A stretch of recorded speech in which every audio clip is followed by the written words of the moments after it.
Luxe presents Hollywood.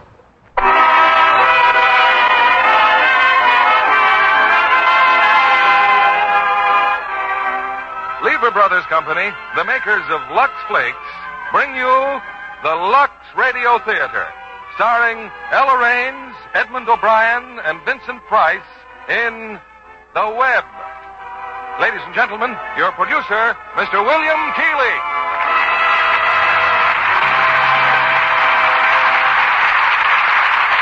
Greetings from Hollywood, ladies and gentlemen. Of all forms of entertainment designed to hold an audience in rapt attention, none has ever surpassed the murder mystery in excitement, drama, and suspense. And tonight, we bring you one of the more thrilling mysteries to reach the screen this season. Universal International's current hit, The Web, with three of its original fine stars, Ella Raines, Edmund O'Brien, and Vincent Price. And with enchanting Ella Raines in the cast, you'll gather that tonight's play, in addition to its other spine-tingling ingredients, has more than a suspicion of romance. And speaking of romance, during the filming of The Web, Ella Raines herself became a bride and settled down to happy married life. Between pictures, that is. She assures me that when it comes to household management, a good supply of Lux Flakes is a wonderful help in washing fine fabrics and keeping tableware and silver sparkling clean. Well, I'm sure that many other young brides in our audience have discovered the same thing and thank their lucky stars for Lux Flakes on the pantry shelf. Here's Act One of The Web, starring Ella Raines as Noel, Edmund O'Brien as Bob Regan, and Vincent Price as Andrew Colby.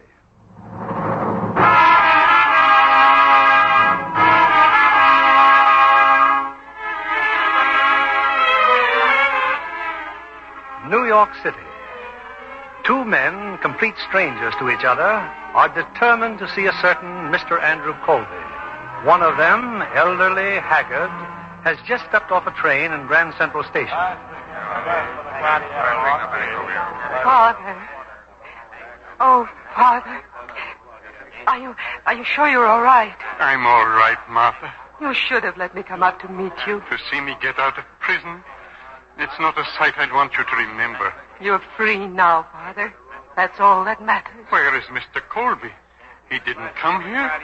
Did you expect him? Yes, of course I did. Father, please, don't upset yourself. Let's go home now. He should have been here. I must see him, Martha. I must see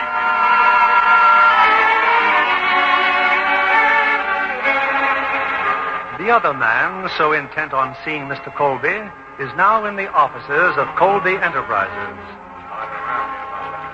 Is there something I can do for you? Any number of things. But unfortunately, I'm here on business. I'd like to see Mr. Colby. What about? Well, he's been carrying on with my grandmother. I'd like to find out what his intentions are. I'm Mr. Colby's secretary. If you have any business with him, you have Don't bother. I can announce myself. Mr. Colby's busy. You can't go in there. Don't blame your secretary, Mr. Colby. She did her best. I trust this is something urgent. My name's Robert Regan. I'm an attorney representing Emilio Canepa. As a result of your negligent driving, his pushcart and load of bananas were damaged to the extent of $68.72. Oh, yes. I seem to recall. You've ignored my letters, Mr. Colby, so try ignoring this. This piece of paper is a summons. Well, I assure you, Mr. Regan, it wasn't my intention to defraud your client. I turned your letters over to my attorneys, Porter and Griswold. Porter and Griswold? They wouldn't take a bath unless it involved at least $100,000. I think you may have a point there. Anyway, I'll see that Mr. Canepa gets a check and a letter congratulating him on his choice of attorneys. Ah, thank you. Do you always attend to these matters personally, Mr. Regan? I thought my client was getting pushed around, Mr. Colby. I didn't like that. Goodbye. Goodbye, Mr. Regan. Well, I guess you saw Mr. Colby all right. Sorry if I got you into a jam. Oh, anything for the cause of justice. My name's Regan. Robert Regan. I'll try to remember. Oh, you will excuse me, won't you? Mr. Colby's buzzing. Well, I'm in the phone book in case your push cart ever gets pushed. It very rarely does. Goodbye, Mr. Regan.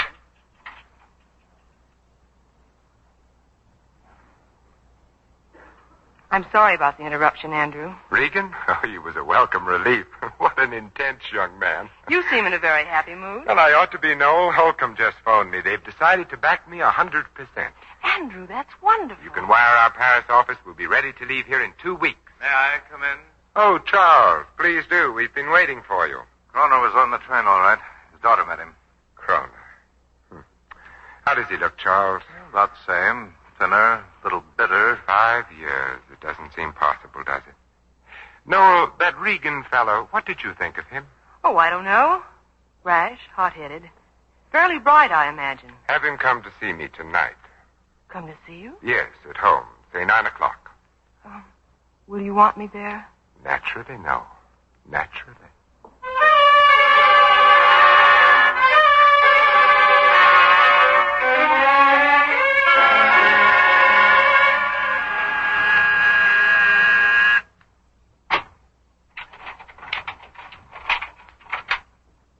Come in, please, Mr. Regan.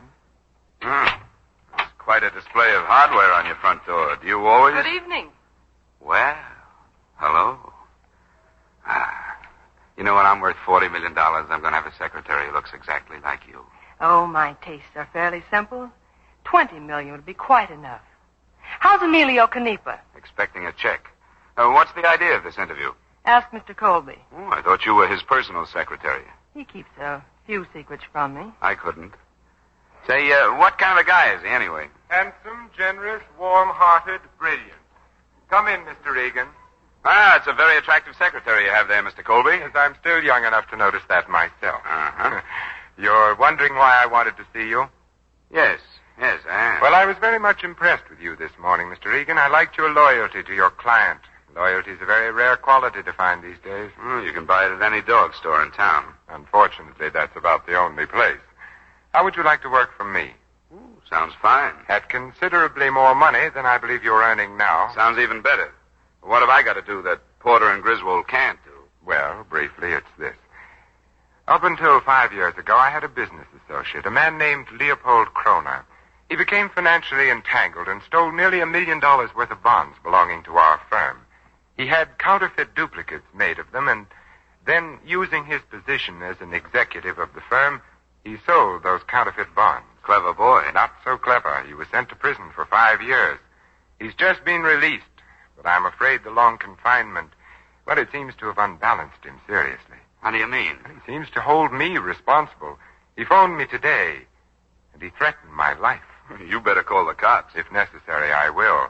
But I'm negotiating rather a large loan, and if certain prospective backers were to hear that my life had been threatened... I see. On the other hand, if I were to engage a bright young man to be constantly at my side... Nobody would think a thing about it. Exactly. That is, nobody except me, and I'd think about it a lot, and I wouldn't like it. Why not? Because I'm a lawyer, not a bodyguard. It wouldn't be for long, Mr. Regan. I'll be leaving for Europe in 2 weeks. In 2 weeks, you'll make $5,000. I've heard of that kind of money. Well, then what do you say? If you think I'm going to turn it down, you're crazy. But then you act a little crazy anyway. I'd feel better if you took this. Be careful, it's loaded.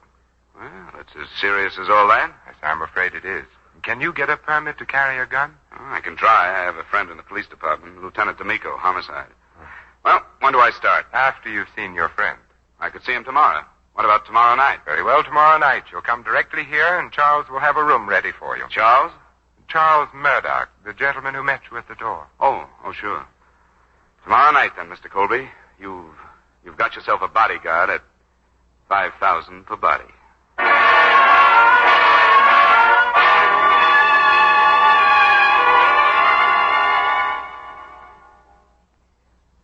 What's bothering you tonight, Mr. Regan? Besides you, well, nothing really. I'd like to see the boss, though. I'm afraid he's still upstairs in his study. You keep long hours for a secretary. I'm, well paid. Oh. Where have you been? Oh, just looking the place over and getting the pan scared off me. That guy Murdoch. Does he always walk around in the dark? Oh, Charles. He was probably just checking up on You you. better tell him I've got a permit now for that gun. He ought to wear a taillight. What does he do apart from turning up unexpectedly? Oh, lots of things. He's been with Mr. Colby for years. Nice, compact little group. Murdoch, you, and Colby. There There are a lot of double meanings in that remark. Oh, no. I just like to keep things straight. Who belongs to who? Why should you care? Well, we're all hired help together now. Maybe I have visions of asking you for a date sometime. With, what in mind? Dancing, drink or two. Catch as catch can. Thanks for warning me. I'll bring along my police whistle. Oh, that won't be necessary. My early years in reform school left a lasting impression. Problem child? Average. I'd set fire to my kid brother once in a while, but who doesn't? Well, that's very encouraging. Ask me nicely for a date sometime. Regan, help! Regan! Colby! Connor, no, don't be a fool. Regan! Look out, Regan. He's got a gun. You better take his gun, Mr. Gold. Yes. Get it, Yes. Doctor, will you? No. No, wait. I didn't know my aim was so good. But he may just be pretending. I'd better... No, he's dead, Mr. Colby. I killed him. Who is he? Leopold Kroner. How did he get in here? I don't know. I'll call the police.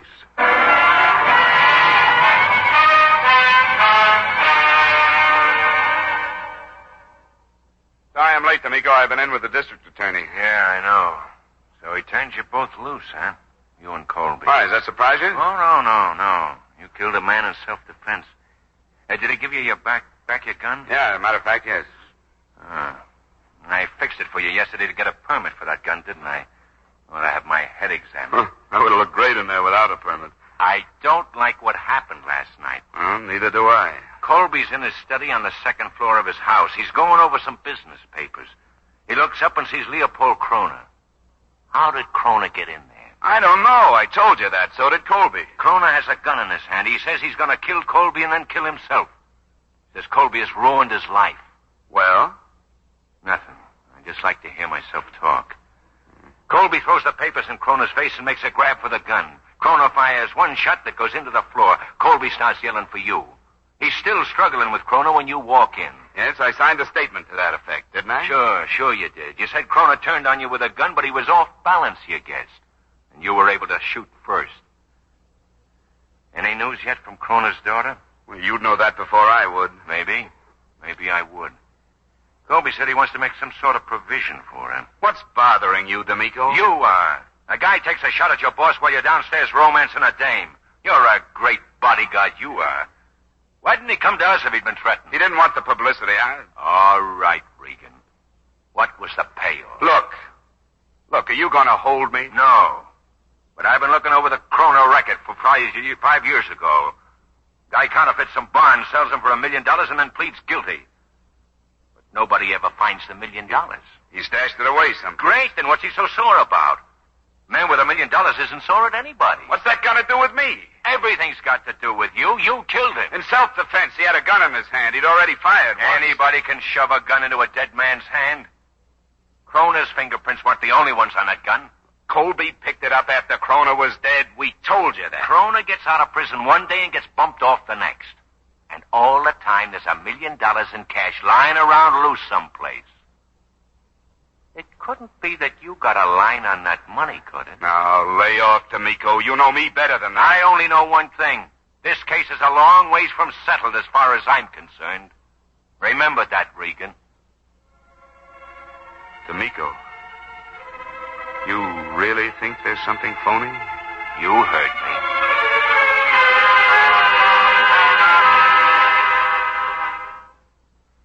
I've made out the check for Regan, Andrew. Here. Oh, thank you. Noel, I'm terribly sorry you had to be mixed up in all this. Maybe you'd like to go on to Paris ahead of me. No, I'll wait. But I hope it'll be soon. I'm beginning to... We're in here, Mr. Regan. Oh, come in, Bob. I haven't had much of a chance to really thank you for last night. Oh, forget it. I'd like to show my appreciation. Well, would a check for $20 million be asking too much? Yes. But here's the amount we agreed upon. Well, another day, another $5,000. I'd take it if I were you. I intend to. Thanks. Bob, if you'd like to stay on with me, No, I'm afraid I just couldn't stand the strain. I can't get used to the idea of killing people. What's the matter, Bob? Did that police lieutenant say something? Nothing important. What's the matter with her? There's nothing the matter with me. Oh, I think Noel's a little depressed. That Krona didn't get me first. Is that nice? You know, you and I were talking about a date. Let's make it for dinner tonight, huh? No thanks. Oh, come on. We're both in the dumps. We really shouldn't inflict our company on anyone but each other. Why don't you, Noel? Call me later on. I'll let you know then. Okay, I will. Oh, Mr. Colby, here. My gun.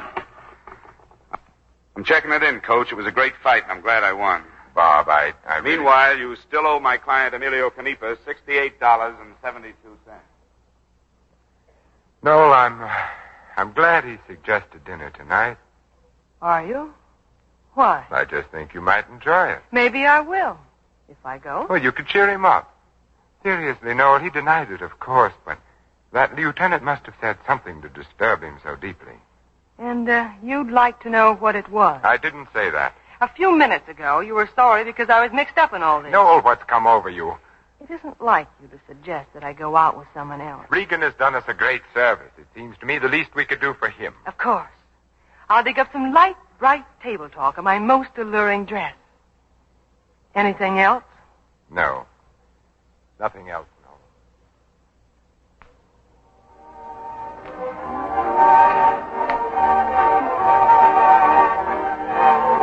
More coffee, Noel? Would you rather dance? It's not much of a choice.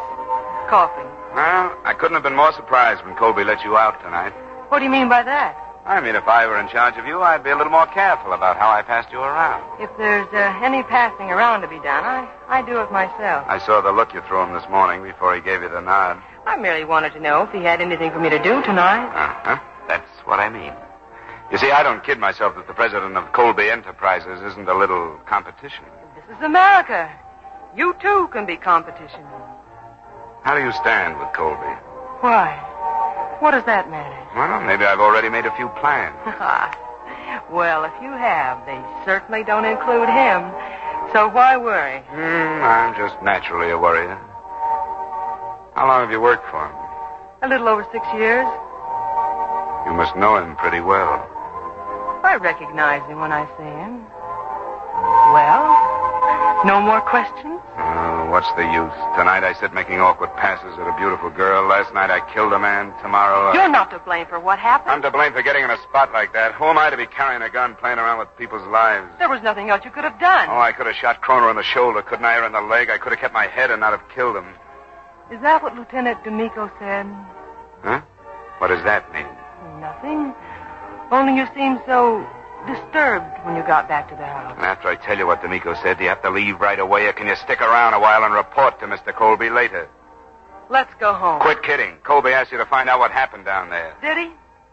Well, as a matter of fact, I intend stopping by his house. Your friends, Porter and Griswold, are there. I may be typing all sorts of reports till morning. It's happened before. Go on. Look, I went out with you tonight because I wanted to. You're rude, but you're upset, so I'll forgive that. But if you want us really to know each other, why don't you stop acting like a schoolboy asking grown-up questions? I'm sorry. So am I. Now take me home.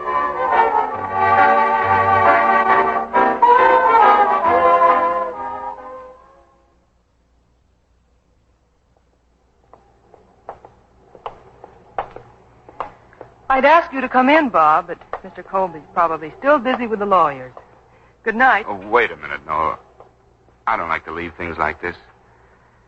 About tonight, I'm a warm-hearted, impulsive boy. Sometimes I say things I don't mean. You're forgiven. I'm not only warm-hearted, I'm shy. I need a lot of encouragement. To do what? Can I demonstrate? Kiss him good night, Noel, or I'll have him here for breakfast. You must wear rubber soles, Mr. Colby. Porter and Griswold left a half hour ago. It was such a nice night, I decided to take a walk. Did you tiptoe the whole way? Is there anything you want me for, Mr. Colby? No, run on home if you'd like. But why don't you both come in for a while? It's still early. I'd be glad to. Well, what did you do tonight? Oh, not much. We sat around, threw a few rocks at each other. Well, aren't you coming in, Noel? It suddenly dawns on me that my dangerous beauty depends upon 8 hours of sleep. My car's right here. Good night. Good night, Noel. You have a drink, Bob? No. Well, would you care to play some billiards? No, I don't think my aim's so good tonight. Well, how about a few hands of poker, then, at showdown at $1 a hand? You must be interested in my $5,000. I'm interested in everybody's $5,000. Sit down, I'll get the card. Lieutenant D'Amico doesn't settle so cheaply. He's interested in $1 million. Oh? Kroner's million. He thinks I know where it's buried. Do you? Until last night, I had to save up to weigh myself. What else does the lieutenant think? I don't know. I can guess. He thinks a wealthy industrialist has somebody he's anxious to get rid of. He hires a not-too-bright, eager young man as a bodyguard. Then he frames a situation where the bodyguard has to kill the guy in self-defense. And then? The industrialist is rid of the guy, he's in the clear, and the not-too-bright young man never tumbles.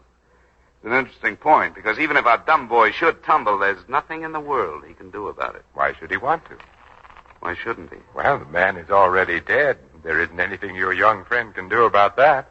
The district attorney has exonerated him, so there's no danger there. But on the other hand, he may have made himself a powerful friend. But you forget, he's not very bright. He may feel some twinges of conscience. Why? There was no intent of murder on his part. Morally, he's as pure as the driven snow. That's true enough. Then deal the cards, Bob. Sure. Well, it's Lieutenant D'Amico's plot. Let him worry about it. Regan, I wish you'd change your mind and come to Paris with me. You'd like it. Maybe I would. Maybe I'd end up with as much dough as you have, huh? Hey, how good's a pair of kings? No good at all. I seem to have 8s over 5s. There must be some way of beating you. There are lots of ways, Regan, but not while I'm holding all the cards.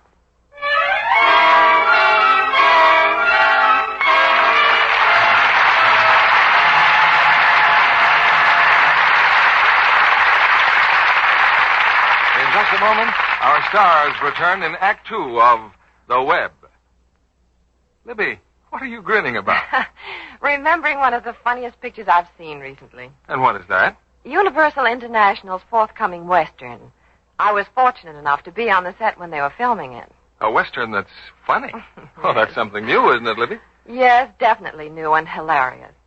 It's called The Wistful Widow of Wagon Gap. And in it, Abbott and Costello do a comedy version of the old six-shooter Western. Marjorie Main is the wistful widow with 7 children. And she makes a strong play for Costello. But she has a beautiful daughter, played by Audrey Young, who foils all her attempts at romance. Didn't Audrey Young start her career as a Broadway dancer? Mm-hmm. But she also shows a definite gift for comedy in The Wistful Widow of Wagon Gap.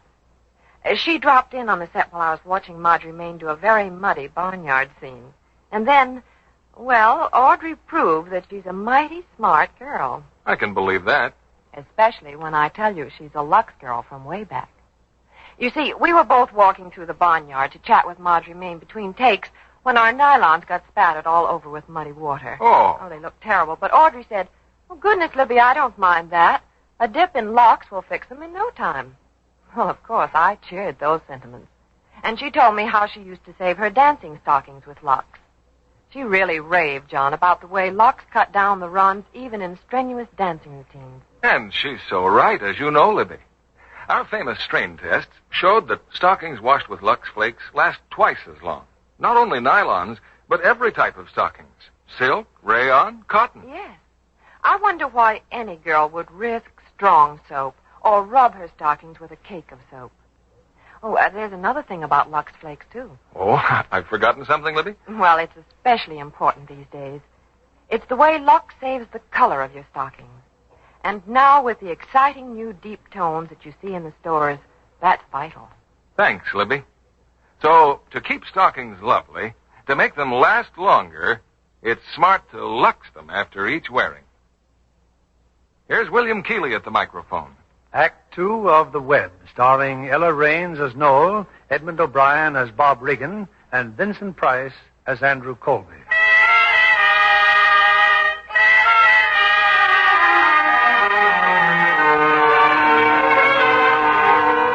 It's 20 minutes later. Deeply engrossed in the events of the past 2 days, Regan has gone home to his apartment. He's just opened the door when someone steps up behind him. Shut the door, Mr. Regan. You're Kroner's daughter. Yes. And I have a gun in my hand. How much hate does it take to kill a man, Mr. Regan? I didn't hate your father. I didn't even know him. And yet you murdered him. I had to shoot. You've got to believe that. Why? Why should I believe a hired gunman? You murdered my father because you were paid to do it. To you, he was just a new car you could buy when he stopped breathing. Your father wasn't himself. He tried to kill Colby. I never dreamed I could hate enough to want to kill. But I've reason enough to kill you now 10 times, and I'll do it. Oh. I'm sorry.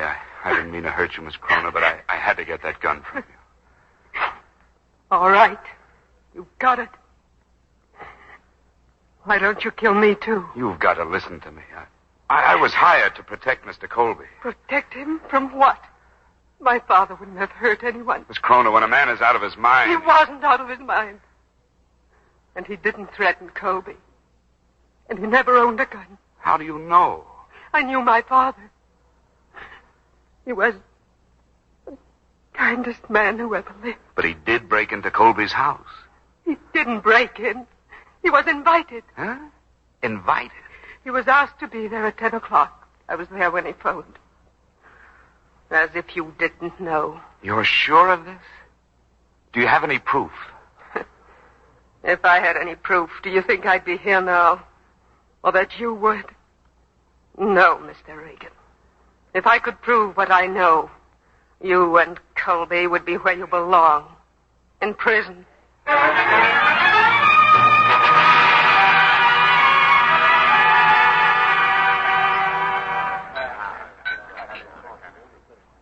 You mind if I sit down, D'Amico? Or do you want to eat alone? What do you want, Regan? I just called police headquarters. They said I'd probably find you here. You know, you were absolutely right about people carrying guns. Here. Where'd you get this one? From a girl named Crona. When last seen, she was in my apartment trying to kill me. You asking for protection? I'm asking for information. D'Amico, how near are you to pinning Crona's death on me? I'll let you know when the time arrives. Suppose I told you that I agree with you, that I think it was murder. I've got a pen if you want to sign a confession. Now, D'Amico, look. Everything I told you is the truth. Then what are you worried about? Well, it's finally occurred to me that I might have been a patsy in all this, framed. What's got you so scared? Does Crona dame know something? I just want to work with you on this case. I'm on the inside, and I might be able to dig something up. Sure, and cover it right up again. You seem to forget you're the one I'm after. You killed Crona. If it's murder, you did it. What was my motive? That $5,000 you deposited in the bank today? In other words, I better get out of town. You wouldn't get 3 feet out of town. If I were you, I'd go to church every day and pray that a certain dumb cop named D'Amico is running himself right up a blind alley. Well, that's great, except I like to sleep at night. And I just talked to the daughter of the man I killed. Oh, you're in a tough spot. D'Amico, isn't there some way we can get together on this? Certainly. You confess and I'll arrest you. Okay, D'Amico. Regan, for a lawyer, you're not very smart. If you can prove that it's murder, you prove that you're a murderer. If it's a frame, there's only one guy can clear you, Colby. And I don't think he'd be too anxious to run to the rescue, do you? Thanks for nothing, D'Amico. Anytime, Regan. Anytime at all.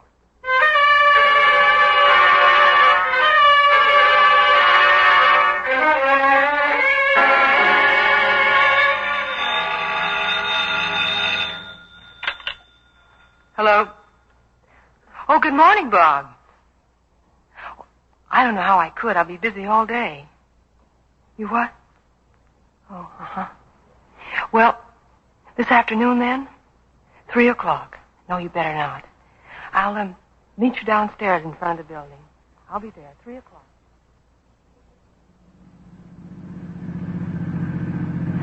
Now, isn't this better than working? A happy little drive through Central Park. You said it was important. When I feel like seeing you, it's very important. Why are you, stopping here? Oh, this is the best little parking spot in town. I used to operate from here all the time when I was in high school, except I'd hit it a lot later in the evening. Uh-huh. That must have been a progressive school you went to. Oh, what? What'd you want to see me about? Well, made up my mind about a lot of things last night, Noel. For one thing, I'm not going to Paris with Colby. And I don't want you to go either. Really? What do you want me to do? See America first. You might get to meet someone you'd like. I might. With Colby, what have you got? Money, influence, travel, yachts? Why don't you let me take you out of all that? That's an offer if I've ever heard one. No, I'm really very serious. I know you are. Bob, what's the matter?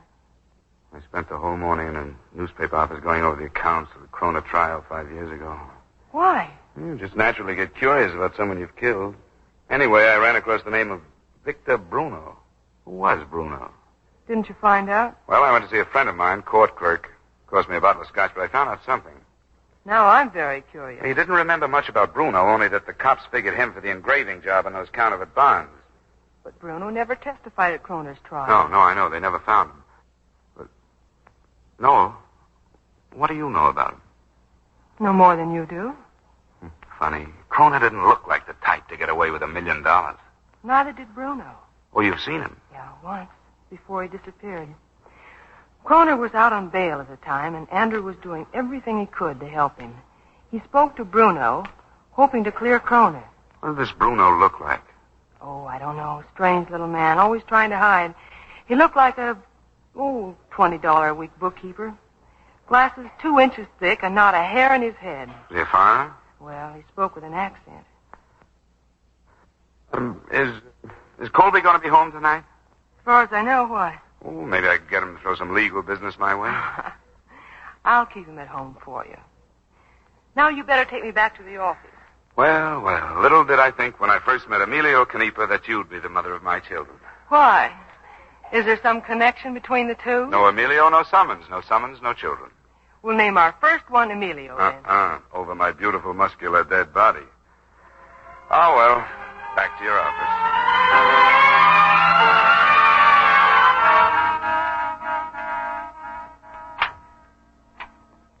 Hello, Murdoch. Good evening, Mr. Regan. Much killing going on around the place tonight? Mr. Colby is expecting you in the library. Ask a dull question, you get a dull answer. Oh, hello, Bob. Don't be so glad to see me until you find out what I want. I've already told him, Bob. Well, I'm sorry you won't come to Paris. Didn't you tell Mr. Colby about the services our new firm is prepared to offer? I thought I'd better save that for you. Well, we're offering everything in the legal line. Ambulance chasing and grave subpoenas. It sounds like an up-and-coming outfit. We'll sympathize with our clients' troubles and charge only $500 a day for the sympathy. Well, that's cheaper than the sympathy I'm getting from Porter and Griswold. Your proposition sounds very attractive. Oh, say, I almost forgot. You know, I think your house is being watched. Watched? Yeah, some little bald-headed guy, not a hair on his head. He just stopped me in front of the lamppost. I don't understand. He spoke with an accent, kept blinking at me through glasses 2 inches thick. Seemed like he was a $20 a week bookkeeper trying to act important. No. Perhaps, Charles. Perhaps. Why did he stop you? Well, he asked me for a light, wanted to know if I was coming in here. Look out the window, Charles. He said something about being a friend of Kroner's and that you'd hear from him. He must have gone. There's no one out there now. There isn't any danger, is there? Oh, I don't think so, Well, Bob. if you'd like me to talk to him... If we want Bruno, we can always reach him. Mr. Colby, if there's any threat, I could see him thanks. tonight. Maybe we'll call on you later. I'm much obliged for the information. All right. But seriously, though, about my legal services... I'm sure there will be something for you, Bob. I'll have Porter and Griswold contact you. Oh, thank you. Thanks a lot, Mr. Colby. Good night. Good night, Noel. Good night. Bruno. I wonder what's brought him back. Kroner's death, of course, was in all the newspapers. Bruno never impressed me as being the sort of fellow who'd make threats. He was such a meek little man. Did you ever meet him, Noel? Probably. Oh, yes, of course you did. Sometimes I forget how long you've been with me, Noel. How long we've been together.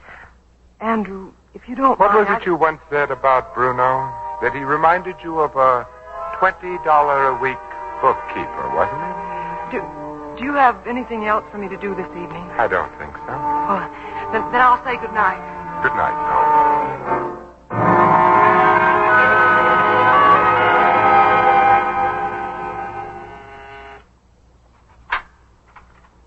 Well, hello.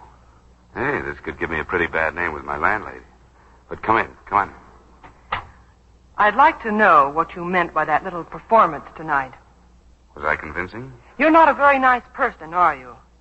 Your high school parking spot came through beautifully. Now, wait a minute, Noel. No, you wait. Just what are you up to? What's your guess? Blackmail.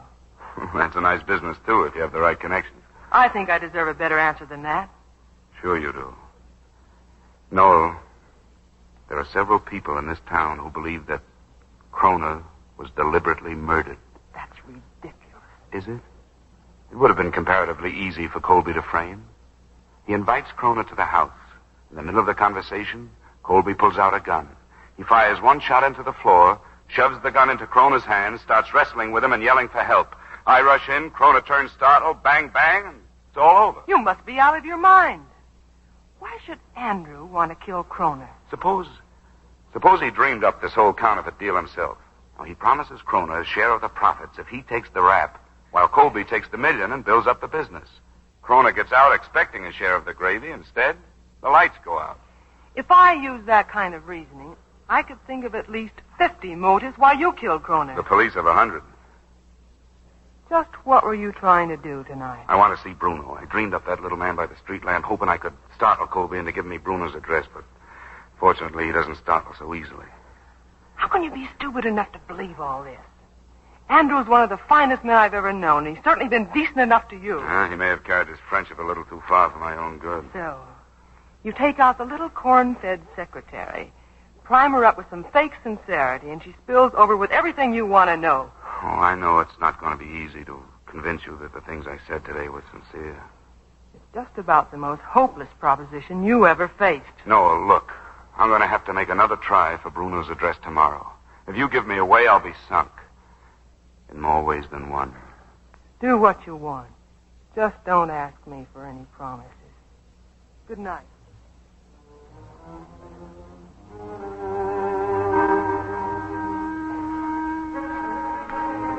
Well, Charles, where did she go? Straight to Regan's apartment. Yes, I was afraid she had. Why don't you forget about the girl and start thinking about Bruno? She's not easy to forget, Charles. I think a great deal of Noel. It isn't like her to do anything behind my back. Well, what are you going to do about Bruno? Nothing now. I rather suspect he'll telephone us tomorrow. That'll be plenty of time to decide, Charles. Plenty of time.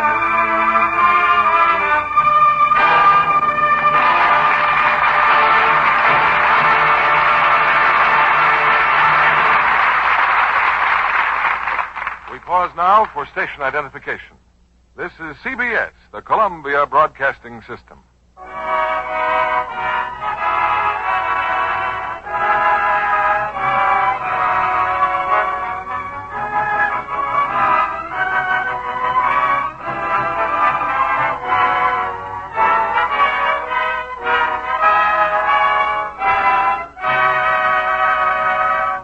We'll return to Act 3 of The Web in just a moment.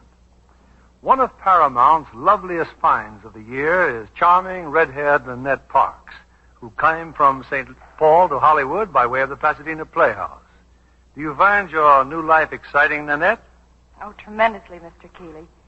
You know, my very first visit to a set was during the filming of Cecil B. DeMille's new picture, Unconquered. An exciting spectacle indeed.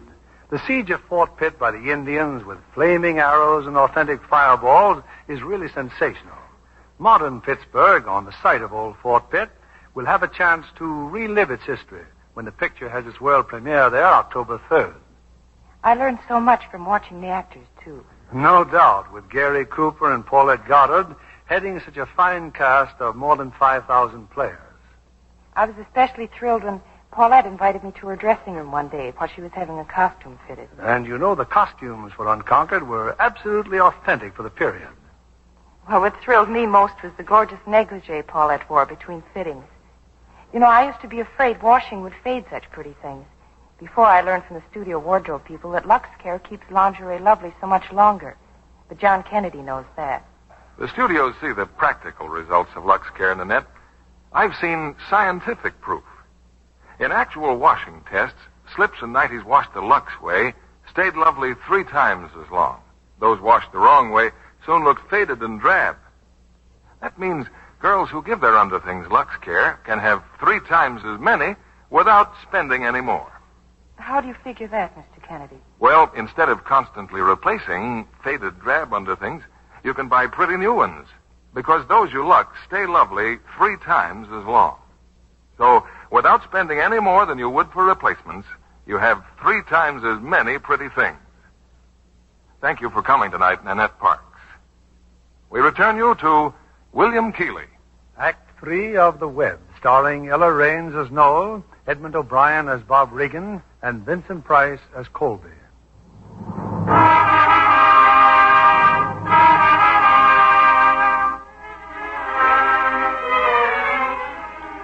It's been several days since Robert Regan has seen Emilio Canepa, he of the demolished pushcart, but now, shortly after breakfast, the much-involved young lawyer has good reason to call on his client. There's nothing to it, Canepa. Just phone Colby and tell him exactly what I've told you to say. But you sure this ain't illegal? Look, haven't I always been your friend? Sure. Emilio, didn't I graduate from law school? Sure. Didn't I get you $68.72 for your pushcard? Not yet. Well, don't be so greedy. If it hadn't been for your pushcard, we wouldn't be doing this in the first place. Well, okay, I call up. Atta boy, that's better.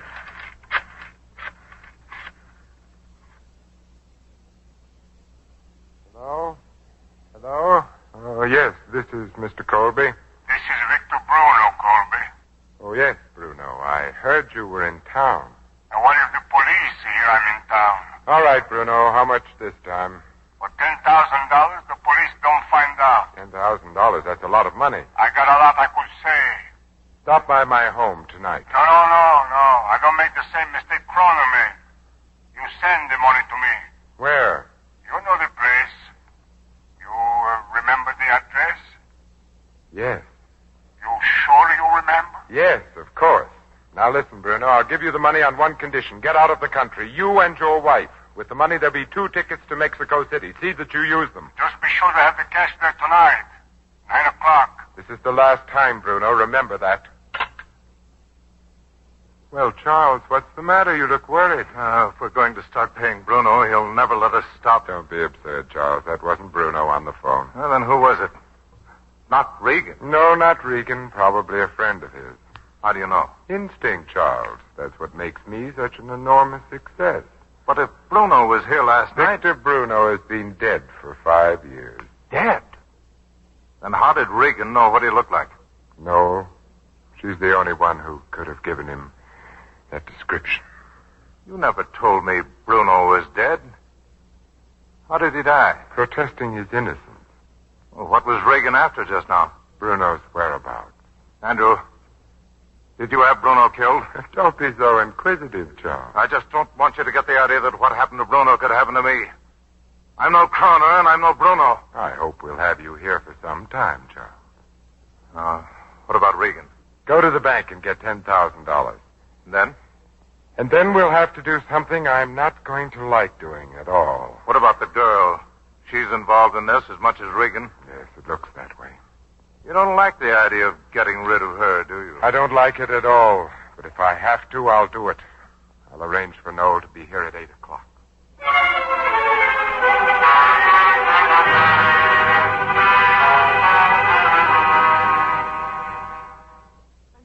Late, Andrew. I had dinner downtown. I found your message when I got home. No, there's something I wish you'd do for me this evening.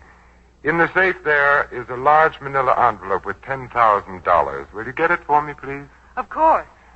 And then I'd like you to go to the Pennsylvania station and get 2 tickets for Mexico City. When you've bought the tickets, phone me. I'll tell you then where to deliver the money. Oh, never mind. You can leave the safe open, though. Is this the envelope? Yes. It's for Victor Bruno. You know, it's strange, Noel. Right now, I'm on the verge of getting everything I ever wanted to have.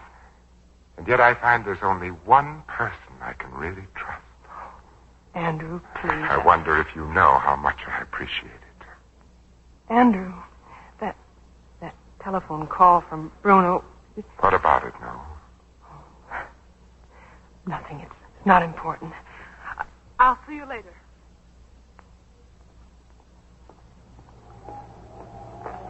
What did he want, Noel? He's paying Bruno off. $10,000 and 2 tickets to Mexico. Well, you were right, weren't you? I'll know for sure after I've seen Bruno. You'll see him. Right after I bought the tickets. Come on.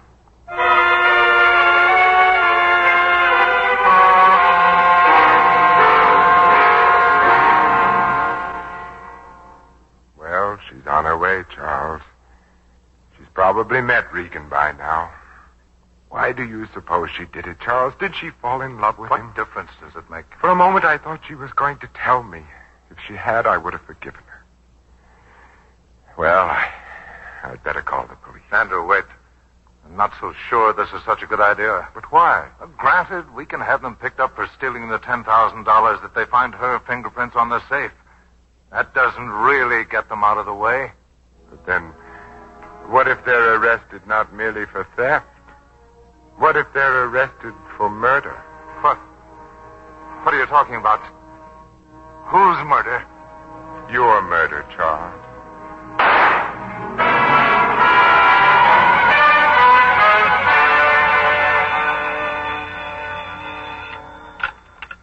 Hello? Yes, this is Lieutenant D'Amico. Mr. Colby. What's that? Where?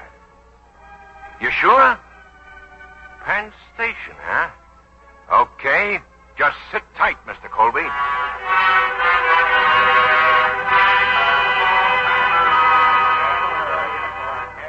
The Manhattan Limited leaving on track 8 for Philadelphia, Harrisburg. I'd like to make connections from Mexico City, too, please. Leaving tonight, if possible. Mexico City? Oh, yes. Yes. Just a moment, miss. Excuse me, miss. You know Faraday? Why, yes, but... Come with me, please. You're under arrest. Arrest? And don't worry about your boyfriend. He's right where you left him. Except there's a cop hanging on to each arm. Where are you taking me? To Lieutenant D'Amico, miss. He's waiting for us at Mr. Colby's house.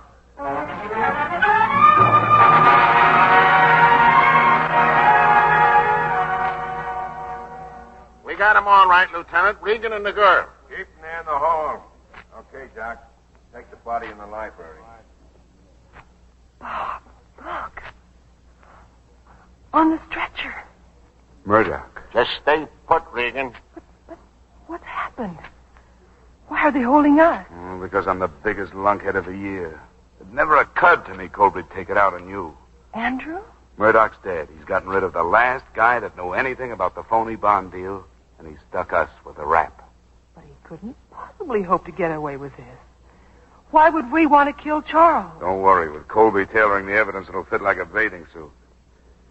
Well, a lot of good it does to say it, but I'm sorry, Noel. Bring him in, Johnson. Let's go. Well, laughing boy. I thought I told you not to leave town. Give out, D'Amico. What are the details? Murder and grand theft, and you haven't got a prayer. How does she figure in it? Oh, come on now, Regan. You got the money, Johnson? Here. And she was buying 2 tickets to Mexico City. Okay. Do you mind stepping in here, Mr. Colby? I hope you'll get this over with as quickly as possible. Andrew. You don't have to talk to her, Mr. Colby. Just identify this envelope. Yes, that's it. I assume the $10,000 is the same. Lieutenant, you understand this is very difficult for me. Miss Faraday has been my confidential secretary for years. Just tell me what happened. Well, I was up in my study doing some work. I heard a shot. I came downstairs and I found Charles dead on the floor, with Regan's gun beside him, and the safe was open. My gun? That was his gun. I gave it back to him after You did? Funny it should have only your fingerprints on it. All right. Maybe mine are on it. When I gave it back to him, I set it on the table. Now, if he had this in mind, he wouldn't have touched it. Not without a glove. Regan, if you were me, would you believe that? If you knew Colby, you would. Who saw you give him back his gun? Miss Faraday, she would... Oh. Yeah. Go ahead, Mr. Colby.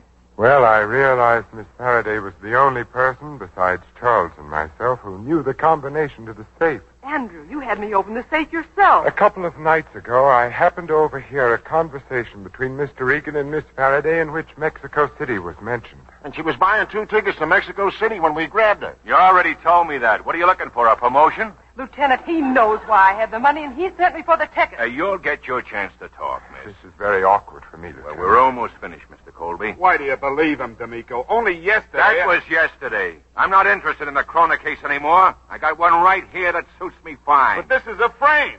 You get framed more than any guy I ever met. You're supposed to be a lawyer. Look at the evidence. Lieutenant, Yeah, Doc. he's still alive. Murdoch's still alive. Charles. Stay right where you are, Mr. Colby. What are you talking about, Doc? That injection of adrenaline. We won't have him forever, but he may last through the night. Any chance of him coming to? Could be. Let me know the minute he does. Is it all right if we leave him in there, Mr. Colby? Couldn't we move him upstairs? No, don't let him near Murdoch. Are you still running this case? I'm telling you, don't let Colby near Murdoch. You're under arrest, Regan. Now, will you stop telling me my business? Lieutenant Charles has been my closest friend for years. Naturally, I want to go to him. Well, later on, maybe. Right now, I'm waiting here in case he can talk. Maybe we all better wait here. Mr. Colby, suppose you wait upstairs. Huh? Gus? Yeah, Lieutenant. Pull up a chair in front of that room where Murdoch is. No visitors. Okay. Johnson, you wait in the front room. And, you, Regan, you and her can have this nice big library all to yourselves. And you better start reading up on alibis. Bob, why don't we tell him about Bruno? How do you think that'd sound from the witness stand? I was trying to find a man named Victor Bruno because I was convinced that the other killing I'd done was murder. No. Colby figured on that one. If only somebody could find Bruno. Bruno's probably dead, too. Otherwise, how could Colby have been so sure it wasn't Bruno on the phone? I suppose so. How could I have been such a dope? You? I've been second-guessing the whole way. You couldn't have put your life in worse hands. Listen. Huh? Andrew. His study's just above us. He's worried. He's walking back and forth. He's worried.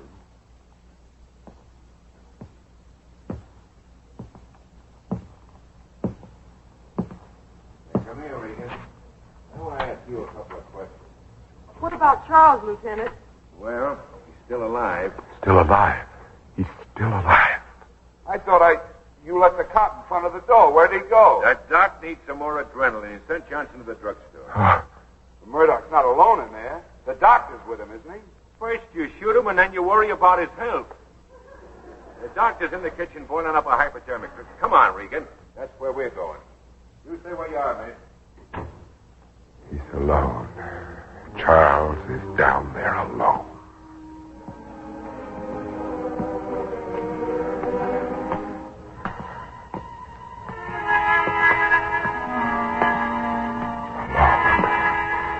Alone.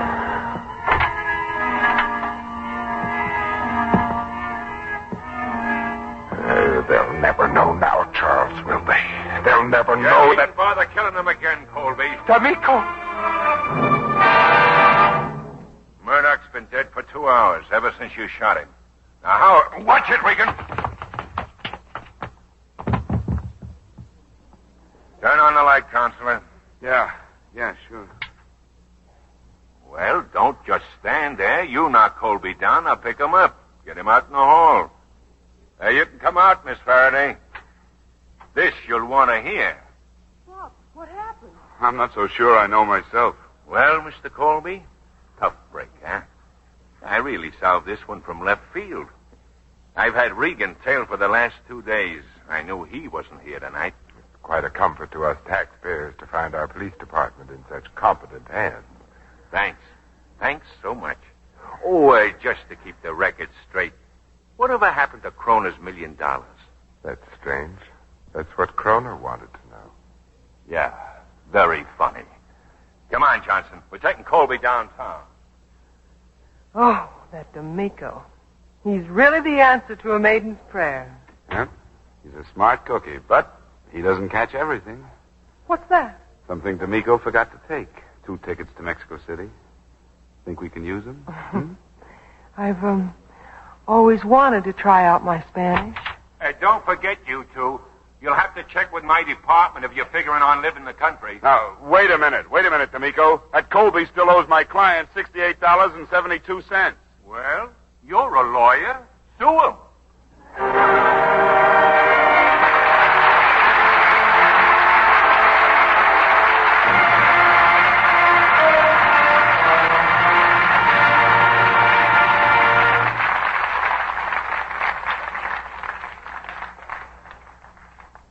stars will return for their curtain calls in a moment. Libby, do you realize what a big job American housewives do just getting together meals for their families? That's true, Mr. Kennedy. The average housewife plans, buys, carries home, cooks, and serves well over 1,000 meals a year. And in most cases, she washes the dishes for all those meals, too. An average of 6 tons a year. And yet her husband and children expect her to keep her hands lovely. Well, smart housewives have found out how to do that, in spite of dishwashing, Libby. Well, of course, with Luxe Flakes. For dishes, for any soap and water job around the house. Right. That's why a Luxe lady doesn't have red, rough dishpan hands. Well, naturally. Some women try other types of soaps at one time or another, but they soon get wise. What strong suds can do to hands is a caution. And red, rough hands are no prize at a bridge game. Discouraging to friend husband, too. So, John, it's no wonder thousands of housewives stick to Luxe for dishes. They're so right, because hundreds of scientific tests have actually proved how much kinder Luxe is to hands. When strong soaps made women's hands rough and red, changing to Luxe improved them in 2 to 7 days. Soon the skin was just as soft and smooth as ever. And Luxe is so thrifty, too. Luxe Flakes make such rich suds, they actually go further, much further. They don't die away like some suds. So, ladies, why not try Luxe for your dishes? Here's Mr. Keeley at the microphone. For an exciting performance of a thrilling drama, our thanks to Ella Raines, Edmund O'Brien, and Vincent Price, who take the spotlight for a curtain call.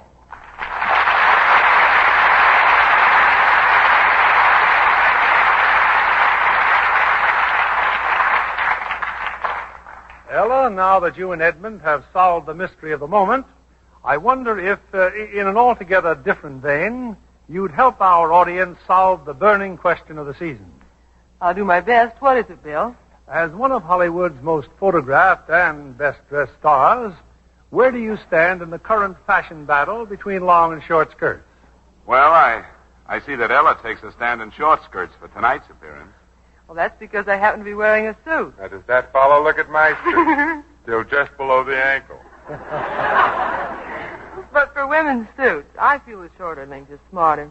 For dresses, I prefer the current longer length. How do you feel about the question, Ed? Oh, I feel that women shouldn't be a slave to fashion, but ought to follow what looks attractive. You agree, Vince? Sure, I follow anything that looks attractive.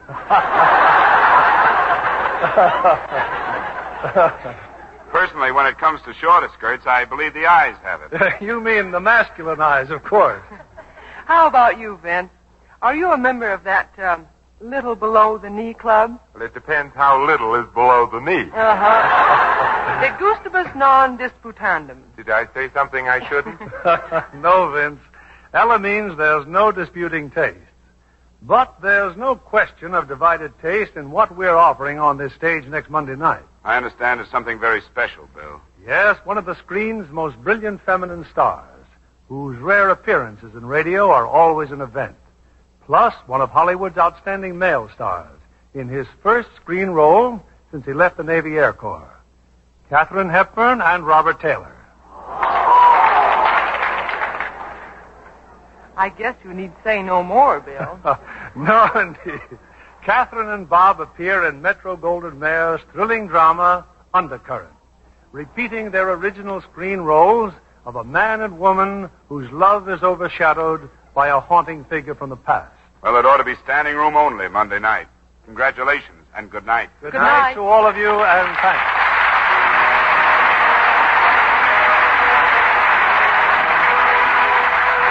Viva Brothers Company, the makers of Luxe Flakes, join me in inviting you to be with us again next Monday evening when the Luxe Radio Theater presents Katharine Hepburn and Robert Taylor in Undercurrent. This is William Keeley saying good night to you from Hollywood.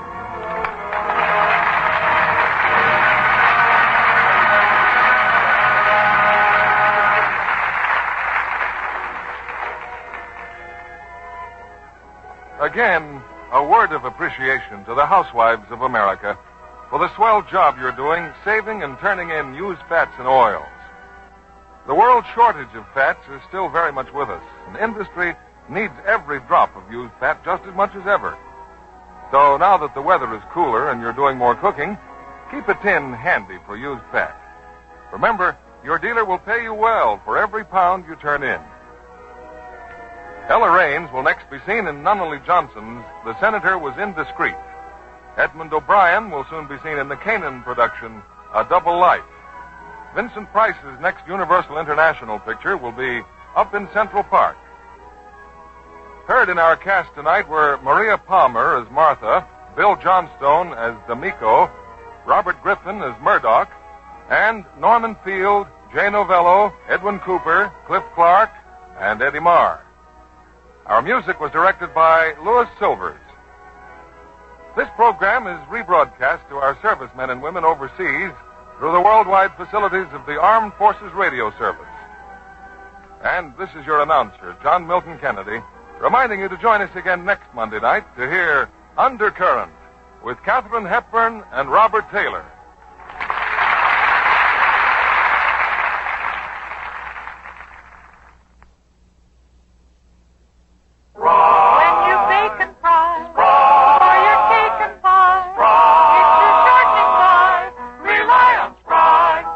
It's Spry. For pastry so tender, flaky, nut sweet, any pie filling tastes more delicious. You'll say pastry is extra delicate, better tasting with Spry.